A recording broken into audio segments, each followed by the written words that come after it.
Hello guys, welcome back to my channel, my brotherku ya. Jumpa lagi nih sama saya, siapa lagi kalau bukan John Itung. Di video kali ini saya akan sharing ya, kalau touchscreen HP tidak berfungsi, jangan dulu divonis rusak ya. Coba cara ini dulu ya, coba dulu cara ini. Ini HP Redmi 4A guys, yang masuk ke counter kami dengan kendala touchscreen tidak bisa berfungsi, disentuh tidak berfungsi ya. Nah itu tempered glass atau anti goresnya yang pecah. Coba kita lepas anti goresnya atau tempered glassnya dan kita tes, kita coba lagi untuk menyentuh touchscreennya, namun tidak ada hasil yang signifikan. Jadi dia tetap gitu aja guys ya, tidak bisa disentuh. Ini Redmi, Xiaomi Redmi 4A guys, tuh tidak berfungsi. Jangan dulu divonis rusak, dipastikan dulu guys ya. Nah untuk HP Redmi 4A ini sendiri, untuk kabel fleksibel LCD sama touchscreen itu terpisah. Nah kalaupun nantinya teman-teman mengalami di HP yang satu kabel fleksibel ya, nah di sana juga kabel fleksibel touchscreen, di sana juga kabel fleksibel LCD, tapi ya tetap gunakan cara ini juga guys ya. Dipastikan dulu seperti apa yang akan saya lakukan ini, barulah kalau misalkan sudah dilakukan cara yang akan saya lakukan ini, kalau memang nggak berfungsi, barulah kita bisa ya mengecek masalah yang lebih lanjut, apakah kita bisa memastikan itu rusak apa enggak. Tapi ini kita buka dulu guys ya, kita lakukan cara kayak gini dulu ya. Nah itu SIM tray-nya sudah saya cucuk, sudah saya buka, backdoornya kita buka juga dan udah ternganga sedikit ya. Nah kita menggunakan alat congkel ya, yang terbuat dari sarang SIM card atau plastik SIM card. Kalau kita beli SIM card itu, nah ada kan yang di pinggirnya itu bisa kita gunakan sebagai alat congkel. Nah seperti itu tadi awal saya membuka, saya mengambil dari atas plastik SIM tray-nya itu, karena di sana itu plastiknya lemah dan bisa membuat celah guys ya, untuk bisa terbukanya backdoor atau terenggang aja sedikit ya, baru kita congkel.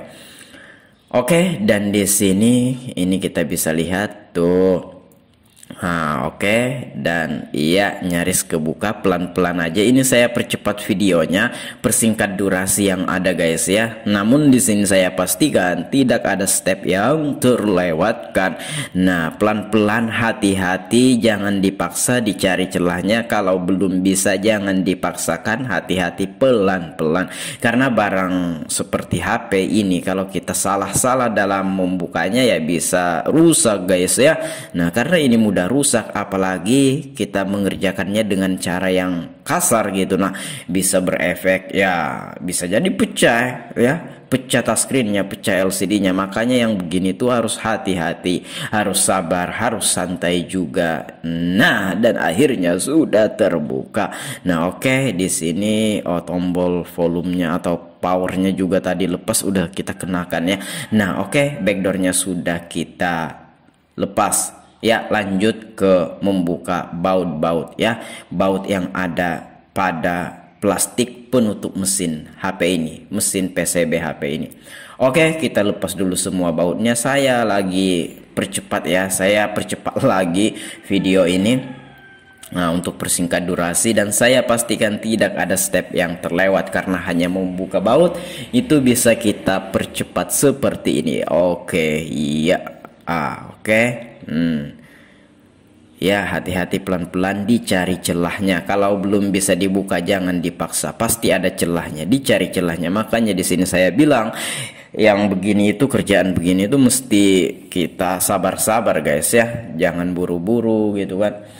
Oke, nah sudah kita buka plastik penutup mesin PCB-nya itu, dan ya ini adalah mesinnya. Nah teman-teman lihat di sudut kanan atas itu ada stiker ya, stiker merah di headset itu, di jack atau di port atau di lubang headset ya. Nah itu menandakan bahwa ini pernah masuk air. Nah itu kita buka kabel fleksibel touchscreen-nya di soketnya, dan tadi sebelum kita membuka kabel fleksibel touchscreen kita dahulu membuka baterainya guys ya, karena kita harus memastikan ini benar-benar mati. Dan kita lihat itu ada bekas air yang udah pada mengering ya di soketnya itu. Teman-teman lihat tuh, itu bekas air yang udah pada mengering. Dan di kabel fleksibelnya ada sedikit noda-noda kayak gitu kan, tadi memang bekas air yang mengering. Rupanya ini memang masuk air. Nah itu stiker yang berwarna merah muda itu atau pink itu awalnya berwarna putih, yang dicucukan atau di jack atau dicolokan headsetnya itu warna putih, tapi ketika kena air dia akan berubah menjadi kemerah-merahan atau pink. Oke, kita bersihkan dulu pakai cairan thinner. Kemudian di sini kita akan mencoba mengamplas kuningannya guys ya, kuningan di kabel fleksibel touchscreennya. Itu adalah kabel fleksibel touchscreennya. Nah, bagaimana bang kalau kabel fleksibel touchscreen bersatu sama LCD dan bentuknya nggak kayak gini, bentuknya kayak cucukan aja gitu. Nah kalau memang begitu ya dibersihkan pakai cairan thinner aja guys ya. Nah, untuk cairan thinnernya itu mereknya apa aja boleh, tapi saya menggunakan thinner Avian ya, Avian B asli. Oke, nah itu kita amplas tuh, kita amplas permukaannya, kuningannya. Amplasnya amplas halus ya, jangan amplas kasar, dan hati-hati jangan sampai rontok tuh ya kuningannya itu hanya untuk melukai, supaya mengkilat aja sedikit, supaya sensitif nantinya ketika dipasang. Itulah tujuannya, dan untuk membersihkan bekas kotoran-kotoran ya. Nah, di soketnya itu kita bersihkan juga pakai cairan thinner. Bang, apakah cairan thinner ini aman untuk mesin HP? Maksudnya nggak apa-apa gitu kan, kalau air kan bahaya. Nah, beda kalau cairan thinner ini aman guys ya. Memang cairan thinner ini yang kita gunakan untuk membersihkan mesin HP, bahkan ini aman. Itu nggak apa-apa, nggak masalah. Minyak kayu putih bisa kah bang? Ya, saya nggak menyarankan sih. Cuman kalau ada cairan thinner ya cairan thinner saja guys ya. Oke, nah itu kita bersihkan, itulah thinner saya. Nah oke, dan ini udah bersih kayaknya. Dan untuk mengeringnya kurang dari 1 menit udah kering aja tuh ya. Untuk itunya cairan thinner yang kita bersihkan ke cucukan atau ke soketnya itu kurang dari 1 menit itu akan kering guys ya, karena memang cepat kering nih ya.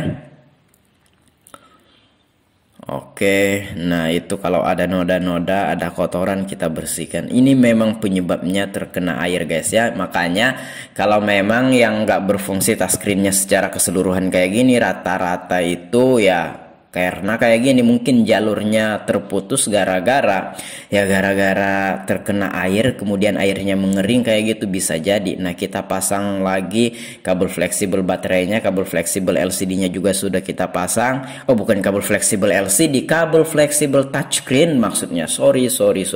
Kabel fleksibel touchscreen-nya juga sudah kita pasang tadi. Nah, itu kita bersihkan permukaan touchscreen-nya pakai minyak kayu putih, dan ini kita akan coba. Makanya di sini jangan dulu divonis rusak guys ya, sebelum nantinya kita coba cara seperti ini dulu.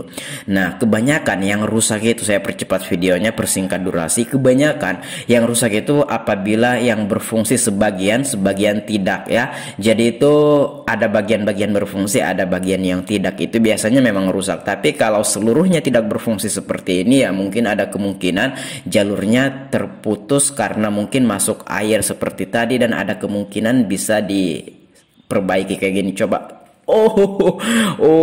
Ternyata touchscreennya bisa sudah berfungsi, teman-teman lihat. Ternyata masalahnya simple, hanya kena air kayak gitu, airnya lalu kemudian mengering di sananya, di soketnya, sehingga memutus jalur touchscreennya, yang kemudian touchscreennya nggak berfungsi seperti itu. Nah, oke, ternyata simple itu. Makanya di sini jangan langsung divonis rusak, jangan langsung main ganti-ganti aja, dan kita pastikan seperti ini terlebih dahulu. Kita bersihkan pakai cairan thinner, kalau perlu kita gosok pakai amplas. Nah, itu cairan thinnerku yang aku udah menaruh di botolnya. Nah, dan kita amplas sedikit. dan jadilah. Nah, seperti kataku tadi, kalau kabel fleksibel touchscreen sama LCD-nya bersatu dan bentuknya kayak cucukan, bukan yang datar kayak kuningan yang tadi, ya bersihkan aja pakai cairan thinner. Kalau memang tetap tidak berfungsi, ya mungkin memang sudah rusak. Dan ini saya langsung skip ya ke pemasangan backdoornya dan baut-bautnya dan penutup mesinnya sudah kita pasang. Ya saya skip langkah itu. Ini udah terpasang semua backdoornya guys ya, karena ya teman-teman sudah tahu kan cara membuka, tentunya tahu juga cara memasangnya, makanya langsung saya skip ke penyelesaian dan ini udah berhasil guys ya, sesimpel itu. Demikian ya. Nah, jangan divonis rusak dulu. Tibalah kita di penghujung video ini. Kalau ada pertanyaan, sekiranya ada pertanyaan atau ada pendapat lain, komen aja. Kalau teman-teman pengen sharing sama John Itung, silahkan DM Instagramku ada di sudut kiri bawah video ini. Dan ini adalah thinnerku Avian B asli, harganya di toko sembako 30.000, di toko bangunan 25.000 yang ada di daerahku sini guys ya. Di toko bangunan itu ya, toko sembako ngambil dari toko bangunan juga, makanya dilebihkan 5.000 ya, untung 5.000. Nah, saya beli di toko sembako guys ya, karena toko bangunan jauh dari tempatku. Oke, demikian, semoga bermanfaat. Sampai jumpa di kesempatan yang lain. Terima kasih telah menyaksikan video ini, dan ini sudah siap kita kasihkan kepada pelanggan, dan pelanggannya udah khawatir jangan-jangan ganti touchscreen. Kalau ganti touchscreen lumayan biayanya, ternyata tanpa harus ganti touchscreen.